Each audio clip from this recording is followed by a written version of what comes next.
Imagine dedicating 4 years of your life to a toxic job, doing the work of 3 people, only for your new boss to accuse you of slacking off. Now, imagine he tries to make you pay the company for leaving early. What would you do? Today, I'm sharing the story of how I turned a corporate nightmare into a complete dumpster fire, legally, cleverly, and with zero regrets. If you love stories where underdogs get the last laugh, smash that like button, subscribe, and stick around until the end. Because this isn't just about revenge, it's about standing up to abuse and winning.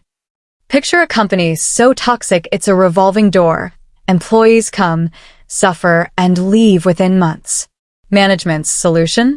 A 3-month notice clause in every contract, intended to trap employees and prevent them from leaving quickly. I had been here for almost 4 years, enduring the abuse because I needed the money. I became the go-to person for all the critical tasks, the systems and processes that no one else understood. Internal monologue. Every day felt like walking on a tightrope over a pit of vipers. One wrong step, and I'd be gone or worse blamed. Visual cue. Gray cubicles, fluorescent lights buzzing overhead, the muffled hum of keyboards, and the faint scent of stale coffee. The weight of constant scrutiny is almost tangible. Enter the new villain. Rajesh, flown in from another continent, poached for his strategic expertise. Within months, he made the environment worse than ever.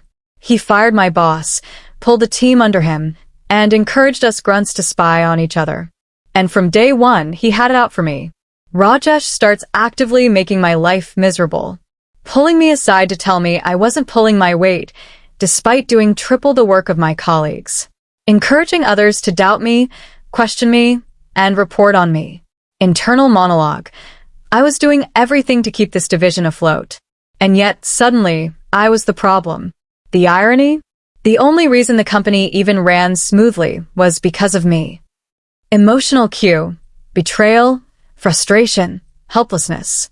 Every fiber of my being screamed that this wasn't fair, but quitting outright without a plan wasn't an option.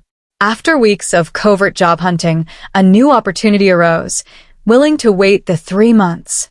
Perfect. I hand in my resignation. Rajesh flips, from denial to negotiation to grudging acceptance. Weeks into my notice period, HR calls. Rajesh wants you gone immediately. He's demanding you pay the company for the 2.5 months shortfall in notice. Internal monologue. Wait, what? Pay them? For leaving? After all the work I've done, the extra responsibilities I took on? This is extortion. Plain and simple. Sensory cue. HR office. The faint smell of toner. The muffled buzz of fluorescent lights. The nervous thump of my heart as the unfair demand sinks in. I check the contract carefully. Key discovery. Notice of less than 3 months required mutual consent, and compensation only applied if the initiating party agreed. Rajesh was out of legal bounds. Internal monologue. So legally, I can simply not work. And they can't touch me.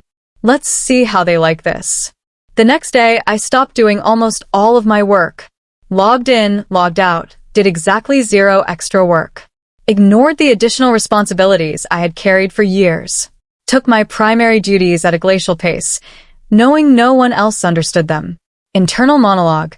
I've spent years being their invisible backbone.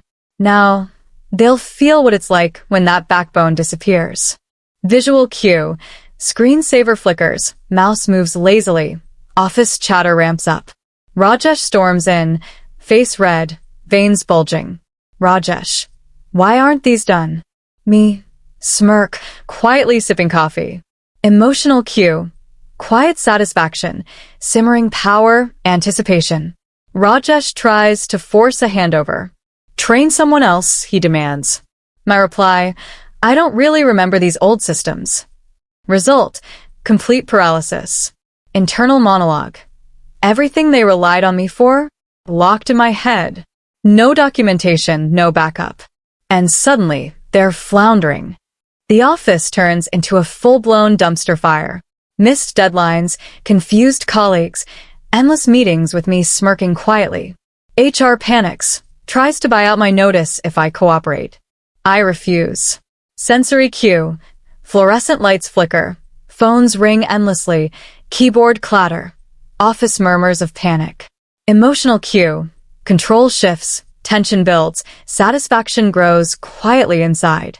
I start indirectly encouraging fellow grunts to leave, planting seeds of doubt and awareness. HR attempts to negotiate twice more, but I continue to serve my full 3-month notice. Internal monologue. They thought they could intimidate me into early resignation. They thought they could extort me. Now, they are powerless, watching as their house of cards collapses. Visual cue. Desk piles grow, emails unanswered, frustration visible on colleagues' faces. Rajesh pacing, red-faced, yelling in meetings. Emotional cue. Empowerment, vindication, the thrill of justice. Rajesh and HR are completely exposed. They attempted illegal extortion. They cannot access my additional work because no one else knows it. Office productivity collapses. Their credibility evaporates. Internal monologue. I didn't scream. I didn't argue. I just let them drown in the consequences of their own greed and incompetence. Visual cue. Rajesh slamming doors, HR red-faced, employees whispering and exchanging wary glances. The air thick with tension and chaos. Emotional cue. Justice served silently but undeniably. The protagonist leaves on her terms. Full notice served, no legal repercussions, and ultimate satisfaction. This story proves that patience, knowledge of your rights, and a little strategic compliance can turn a toxic workplace against itself. You don't always need confrontation. Sometimes, the most satisfying revenge is letting chaos do the talking. If you loved watching Karma, hit the entitled and the abusive, hit that like button, subscribe, and share your own stories in the comments.